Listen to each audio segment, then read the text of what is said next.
அனைவருக்கும் இனிய வணக்கம். நான் உங்கள் வபிதாசன் பேசுகிறேன். இன்னைக்கு நம்ம பார்க்க போகிற தலைப்பு என்ன பார்த்தீங்கன்னா, யாருமே சொல்லாத ரகசியத்தில் துலா ராசி அல்லது துலா லக்னக்காரருடைய வாழ்க்கை துணை ரகசியம் தான் பார்க்க போகிறோம். அதனால் தயவு செஞ்சு இந்த வீடியோவை ஸ்கிப் பண்ணாமல் முழுசாக பாருங்கள். ஏன்னா இந்த வீடியோவில் முழுக்க முழுக்க நம்ம யாருமே சொல்லாத ரகசியத்தை மட்டும்தான் சொல்ல போகிறோம். துலா ராசி அல்லது துலா லக்ன நண்பர்களே,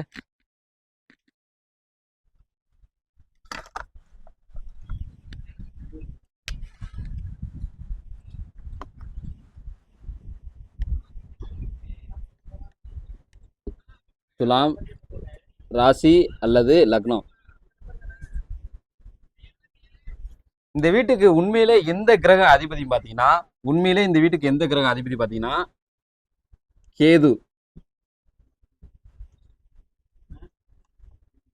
நல்லா தெரிஞ்சுங்க, துலா ராசி அல்லது துலா லக்ன நண்பர்களே, இந்த வீட்டுக்கு உண்மையாகவே எந்த கிரக அதிபதினா அது கேது மட்டும்தான். இங்குள்ள நிறைய ஜோதிடர் ஜோதிடருக்கு இந்த விஷயம் தெரியவே தெரியாது. ஆனா கண்டிப்பா ஒரு சில ஜோதிடருக்கு இந்த விஷயம் தெரியுது. ஆனா அவங்க சொல்ல மாட்டேன்னு சொல்றாங்க. ஏன்னா இதன் மூலியமா இதை மறைச்சு அவங்களுக்கு இது மூலியமா வருமானத்தை நிறைய சம்பாதிக்கிறாங்க. அந்த ஒரு காரணத்தினால மட்டும்தான் இந்த உண்மையை சொல்லவே மாட்டேன்னு சொல்றாங்க. இந்த வீட்டுக்கு துலா ராசி அல்லது துலா லக்கணத்துல புரண்டாவே உங்களுக்கு யாரு அதிபதியும் பாத்தீங்கன்னா கேது தான் அதிபதியா வரும். இப்ப இந்த கேது கிரகத்துக்கு நட்பு கிரகங்கள் பாத்தீங்கன்னா ரெண்டே ரெண்டு. ஒண்ணு பாத்தீங்கன்னா சந்திரன்,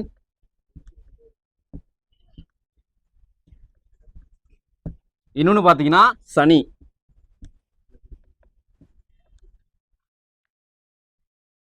நல்லா தெரிஞ்சுக்க, துலா ராசி அல்லது துலா லக்னத்தில் பிறந்த அன்பர்களே, ஆணா இருந்தாலும் சரிதான், பெண்ணா இருந்தாலும் சரிதான், இந்த கேது கிரகத்துக்கு நட்பு கிரகங்கள் பார்த்தீங்கன்னா ரெண்டே ரெண்டு பேர் தான். ஒன்று சந்திரன், இன்னொன்று சனி. இவங்க நட்பு கிரகங்களா மட்டும்தான் நீங்க கேட்டீங்கன்னா அப்படி கிடையவே கிடையாது. இவங்க தான் உங்களுக்கு யோக கிரகங்கள். நல்லா தெரிஞ்சுக்கங்க, இவங்க தான் உங்களுக்கு யோக கிரகங்கள். இவங்க தான் உங்களுக்கு வாழ்க்கை துணையாகவும் வரப்போறாங்க. ஸோ இந்த யோக கிரகங்கள் தசை எப்போ நடக்கும் கேட்டீங்கன்னா, நல்லா துலா ராசி அல்லது துலா லக்ன நண்பர்களே, இந்த யோக கிரகங்கள் தசை உங்களுக்கு எப்போ நடக்கும் கேட்டீங்கன்னா, ஒரு தசையானது சந்திர தசையானது இளமை காலத்திலையும், இங்க இருக்க சனி தசையானது முதுமை காலத்திலையும் நடக்கும். இந்த தசை நடக்கும்போது மட்டும்தான், இந்த ரெண்டு தசை நடக்கும்போது மட்டும்தான், இது துலா லக்னக்காரருக்கு நல்லாவே பொருந்தும். இந்த ரெண்டு தசை நடக்கும்போது மட்டும்தான் உங்களுடைய வாழ்க்கையில செல்வம் செல்வாக்கு புகழ் பதவி எல்லாம் உங்களை தேடி வரும். இந்த ரெண்டு தசை நடக்கும்போது மட்டும்தான். இது காலச்சக்கரம்.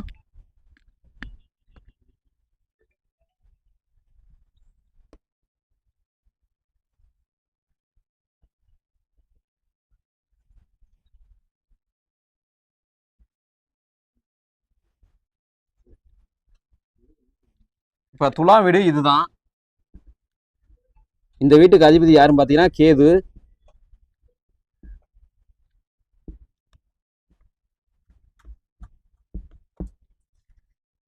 சரிங்களா? இப்போ உங்களுக்கு வாழ்க்கை துணையா வரவு போறவங்க, அதாவது உங்களுக்கு வாழ்க்கை துணையா யார் வராங்கன்னு பாத்தீங்கன்னா அது இவங்க ரெண்டு பேர் மட்டும்தான். இவங்களோட வீடு பாத்தீங்கன்னா சந்திரனோட வீடு உங்களுக்கு தெரியும், நான் சொல்லணும் அவசியம் இல்லை. ஆனா இங்க இருக்கிற சனியோட வீடு நான் சொல்றேன் இருங்க. இது உண்மையான வீடுன்னு நீங்க கேட்டீங்கன்னா, இங்க இருக்கிற வீடும் கிடையவே கிடையாது, இங்க இருக்கிற வீடும் கிடையவே கிடையாது. இது ரெண்டுமே சனியோட வீடு கிடையாது. அப்ப சனியோட வீடு நீங்க எதுன்னு கேட்டீங்கன்னா இது ஒண்ணு மட்டும்தான். நல்லா தெரிஞ்சுங்க, இங்க இருக்கிற மீன வீடு மட்டும்தான் சனியோட வீடு. இதுதான் உண்மையாகவே சனியோடைய வீடு. சரிங்களா? இது கடக வீடு. ஸோ இவங்க தான் உங்களுக்கு வாழ்க்கை துணையாகவும் வரப்போறாங்க.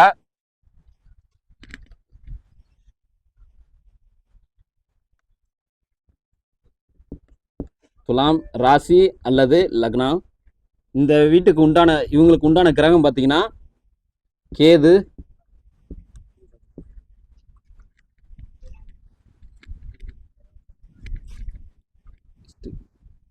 கடகம்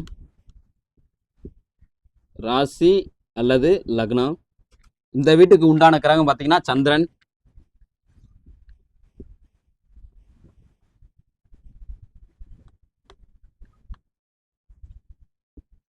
சரிங்களா? சந்திரன். மூணாவது பார்த்தீங்கன்னா மீனம்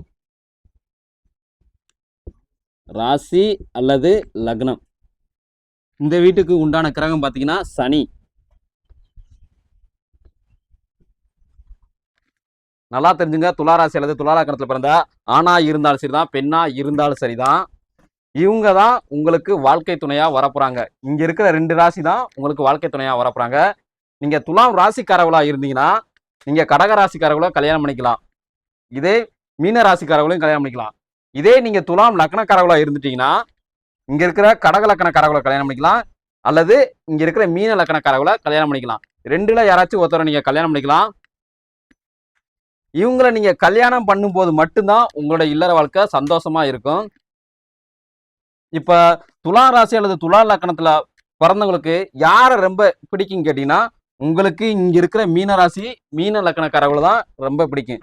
கேதுக்கு ரொம்ப பிடிச்ச கிரகம் பாத்தீங்கன்னா அது சனி மட்டும்தான். நல்லா தெரிஞ்சுங்க, கேதுக்கு பிடிச்ச ரொம்ப கேதுக்கு யாரை ரொம்ப பிடிக்கும் கேட்டீங்கன்னா இங்க இருக்கிற சனியைத்தான் ரொம்ப பிடிக்கும். அதனால மீன ராசி அல்லது மீன லக்னக்காரர்கள் தான் உங்களுக்கு ரொம்ப பிடிக்கும். துலா ராசி அல்லது துலா லக்னத்துல பிறந்த ஆணா இருந்தாலும் தான் பெண்ணா இருந்தாலும் உங்களுக்கு யாரை ரொம்ப பிடிக்கும் கேட்டீங்கன்னா இங்க இருக்க மீன ராசி மீன லக்னக்காரர்கள் தான் ரொம்ப பிடிக்கும். ஆனா இங்க இருக்கிற கடகராசி அல்லது கடக லக்னத்துல பிறந்த ஆணா இருந்தாலும் சரிதான் பெண்ணா இருந்தாலும் தான் அவங்களுக்கு உங்களை ரொம்ப பிடிக்கும். சரிங்களா? மேக்சிமம் 60% துளாராசி அல்லது துலா லக்னத்தை பிறந்த ஆண்களா இருந்தாலும் தான் பெண்களா இருந்தாலும் தான் அவங்க கடகராசி அல்லது கடகலக்கணக்காரங்க தான் கல்யாணம் பண்றாங்க. இங்க 30% பேர் தான் துளாராசி அல்லது துலா லக்னத்தை பிறந்தவங்க. இங்க 30% பேர் தான் மீனராசி அல்லது மீன லக்னக்காரங்களை கல்யாணம் பண்றாங்க. ஏன் இப்படி நீங்க போட்டு காட்டுறீங்க கேட்டீங்கன்னா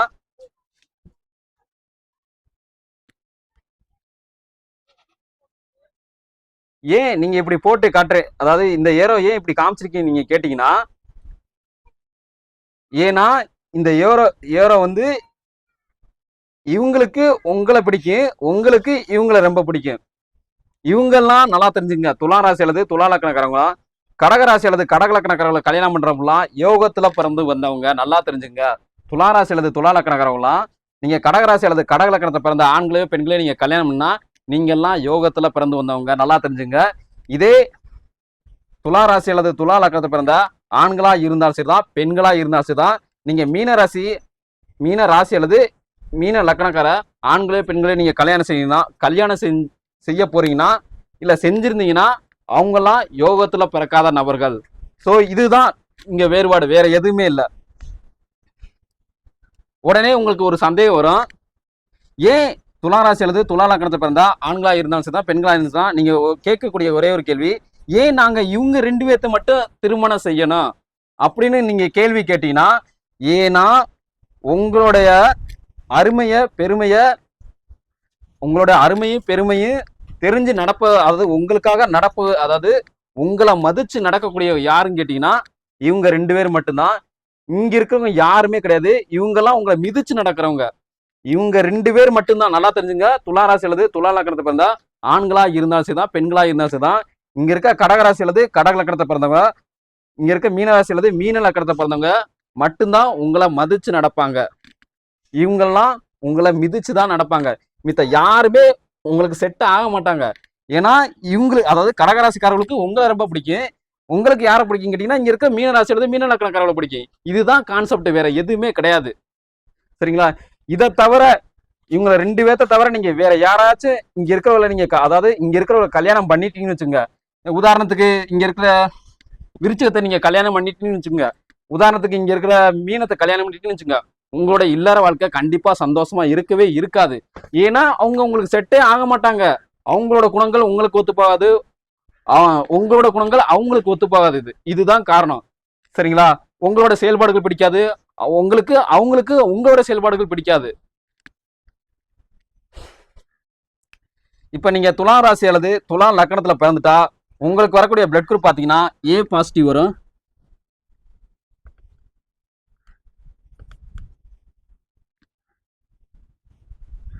ஏ பாசிட்டிவ். இதே நீங்க கடகராசி, இது வந்து எல்லாமே லக்னத்துக்கு பிறந்தோம். நான் சொல்ற பிளட் குரூப் வந்து பாத்தீங்கன்னா இது வந்து லக்கணக்காரர்களுக்கு மட்டும்தான் பொருந்தும். இதே நீங்க கடக லக்கணத்துல பிறந்துட்டீங்கன்னா உங்களுக்கு வாழ்க்கை துணை வரக்கூடிய பிளட் குரூப் பாத்தீங்கன்னா கடக லக்கணக்காரர்களுக்கு பாத்தீங்கன்னா இங்க ஏபி பாசிட்டிவ் வரும். ஏபி பாசிட்டிவ் பிளட் குரூப் வரும். இங்க பாத்தீங்கன்னா மீன லக்கணக்க பாத்தீங்கன்னா ஓ பாசிட்டிவ் பிளட் குரூப் வரும். நல்லா தெரிஞ்சுங்க. இதெல்லாம் லக்கணத்துக்கு மட்டும்தான் பொருந்தும். இந்த பிளட் குரூப் எல்லாமே லக்கணத்துக்கு மட்டும்தான் பொருந்தும், ராசிக்கு பொருந்தாது. சரிங்களா? துலா ராசி அல்லது துலா லக்கணத்தை பிறந்த அன்பர்களே, இதெல்லாம் லக்கணத்துக்கு மட்டும்தான் பொருந்தும், ராசிக்கு ஒரு நாள் பொருந்தாது. இப்படி நான் உதாரணத்துக்கு இன்னொரு ஒரு உதாரணம் உங்களுக்கு நான் சொல்றேன். என்னன்னு கேட்டீங்கன்னா, நான் நல்லா கேட்டுங்க, நான் கன்னி லக்கணமா இருக்கேன். நல்லா கேட்டுங்க. துலா ராசி அல்லது துலா லக்கணத்தில் பிறந்த ஆண்களா இருந்தா தான் பெண்களா இருந்தா இதை நல்லா கவனிங்க. நான் கன்னி லக்கணமா இருக்கேன். சரிங்களா? நான் கன்னி லக்கணமா இருக்கேன். ஆனா எனக்கு நடக்கக்கூடிய தசை என்ன பாத்தீங்கன்னா, எனக்கு கேது தசை நடக்குது. அப்ப நான் கல்யாணம் பண்ணக்கூடிய பெண்ணுக்கு என்ன தசை நடக்கணும் கேட்டீங்கன்னா, இங்க இருக்கிற சந்திர தசை நடக்கணும், இல்லாட்டா இங்க இருக்கிற சனி தசை நடக்கணும். இந்த 2 தசை நடந்தா மட்டும்தான் என்னோட இல்லற வாழ்க்கை சந்தோஷமா இருக்கும். இல்லட்டா சந்தோஷமா இருக்காது. அது பாவற்காய் போல ஒரு சுவையை தரும் அந்த இல்லற வாழ்க்கையில. இப்படி இருந்தா மட்டும்தான், எனக்கு கேது தசை நடந்துச்சுன்னா நான் கல்யாணம் செய்ய போற பொண்ணுக்கு சந்திர தசையோ அல்லது சனி தசையோ நடக்கணும். அப்படி இருந்தா தான் 100 வயசு வரை இணைஞ்சு வாழ முடியும். திருமணம் சொல்றது திருமணமாவே இருக்கும், இல்லாட்டா இன்னொரு மறுமணத்தை தேடி போகும். நீங்க தப்பான தசையில பிறந்தவங்கள நீங்க கல்யாணம் பண்ணிருந்தீங்கன்னா அது மறுமணத்தை நோக்கி போகும். சரிங்களா?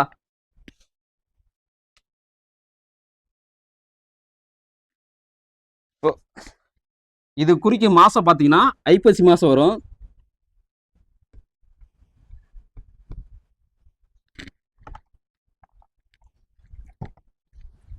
கேதுக்கு உண்மையான மாசம் பாத்தீங்கன்னா, சொந்தமான மாசம் பாத்தீங்கன்னா ஐப்பசி மாதம். ஐப்பசி. இதே சனிக்கு சொந்தமான மாசம் பாத்தீங்கன்னா புரட்டாசி மாசம் வரும்.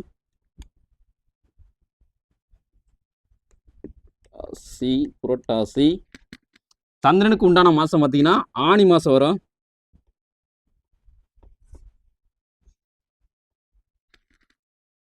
இதெல்லாம் இந்த கிரகங்களுக்கு சொந்தமான மாசம்.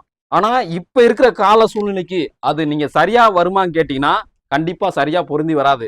ஏன்னா இங்க இருக்க ஜோதிடர்கள் அதை கொலைப்படி செஞ்சு வச்சிருக்காங்க. ரொம்ப தப்பா இருக்கு. ஆனா இருந்த காலத்துல இது கண்டிப்பா ஒத்து வரும். ஆனா இது வந்து இந்த கிரகத்துக்கு உண்மையான மாசம் நான் சொல்றது எல்லாமே. சரிங்களா? இப்ப பாத்தீங்கன்னா இது நட்பு கிரக சேர்க்கைன்னு சொல்லலாம், இல்ல யோக கிரக சேர்க்கைன்னு சொல்லலாம். ஏன்னா இவங்க 2 பேரும் இணைஞ்சு உங்களோட இணைய போறாங்க. அது அந்த கிரக சேர்க்கை பேரு நட்பு கிரக சேர்க்கை அல்லது யோகமான கிரக சேர்க்கைன்னு சொல்லலாம். நட்பு கிரக சேர்க்கை பாத்தீங்கன்னா இது ராசி. நல்லா தெரிஞ்சுங்க. துலா ராசி அல்லது துலா லக்னத்தில் பிறந்த அன்பர்களே, இது ராசி, இது லக்னம்.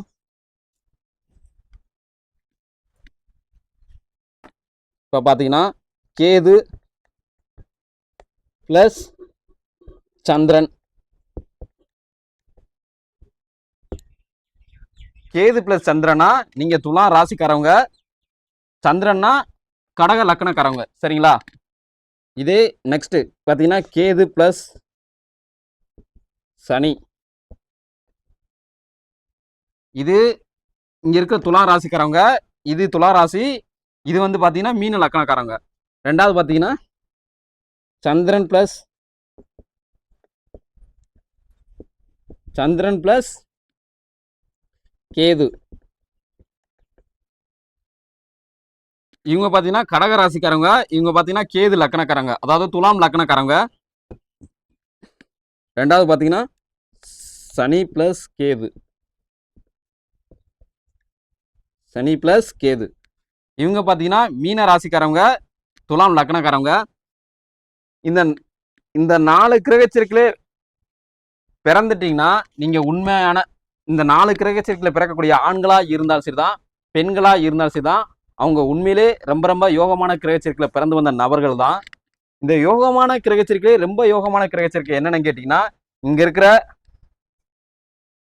கேது சந்திரன் இங்க இருக்கிற கேது சந்திரனும் இங்க இருக்கிற சந்திரன் கேது மட்டும்தான் ரொம்ப யோகமான கிரக சேர்க்கை. இந்த யோகமான கிரக சேர்க்கையிலே இவங்க கரெக்டா இந்த ஐப்பசி மாசம் அல்லது புரட்டாசி மாசம் அல்லது ஆணி மாசத்துல இந்த கிரகச்சேர்க்கை பிறக்கக்கூடிய நபரா ஆணா இருந்தாலும் சரிதான், பெண்ணா இருந்தாங்களும் சரிதான், அவங்க ரொம்ப ரொம்ப யோகமான கிரகச்சேர்க்கையில பிறந்து வந்த ஒரு நபர்களாகவே இருப்பாங்க. அவங்களோட வாழ்க்கையில மிகப்பெரிய வெற்றியும் மிகப்பெரிய பணமும் எல்லாமே உங்களை தேடி வரும். சரிங்களா?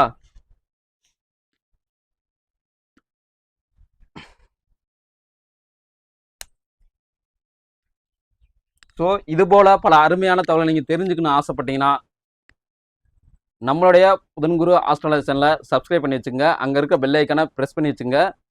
ஸோ மீண்டும் மீண்டும் சொல்றேன், துலா ராசி அல்லது துலா லக்னத்துக்கு பிறந்த ஆண்களா இருந்தாலும் சரிதான், பெண்களா இருந்தாலும் சரிதான், நீங்க கல்யாணம் செய்ய வேண்டியது, நீங்க துலாம் ராசிக்காரவளா இருந்துட்டீங்கன்னா நீங்க கடக ராசிக்காரவளை கல்யாணம் பண்ணிக்கலாம், இல்ல அல்லது மீன ராசிக்காரவளை கல்யாணம் பண்ணிக்கலாம். சரிங்களா? இதே நீங்க துலா லக்னக்காரவளா இருந்துட்டீங்கன்னா கடக லக்னக்காரவளை கல்யாணம் பண்ணிக்கலாம், அல்லது மீன லக்னக்காரவளை கல்யாணம் பண்ணிக்கலாம்.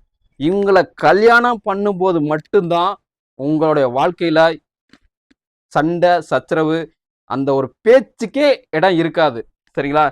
இங்க இருக்கிற யாரையும் இங்க இருக்கிற யாரையுமே நீங்க கல்யாணம் பண்ணினீங்கன்னு வச்சுக்க, அவங்கள கல்யாணம் பண்ணும்போது மிகப்பெரிய பிரச்சனைகளை உங்க வாழ்க்கையில சந்திக்க நேரிடும். சரிங்களா? ஸோ இது போல பல அருமையான தகவலை நீங்க தெரிஞ்சுக்கணும்னு ஆசைப்பட்டீங்கன்னா நம்மளுடைய புதன்குரு ஆஸ்ட்ராலஜி சேனலை நீங்க சப்ஸ்கிரைப் பண்ணி வச்சுங்க. அங்க இருக்க பெல் ஐக்கானை பிரஸ் பண்ணி வச்சுங்க. மீண்டும் புதிய ஒரு தலைப்பில் சந்திப்போம். பாய்.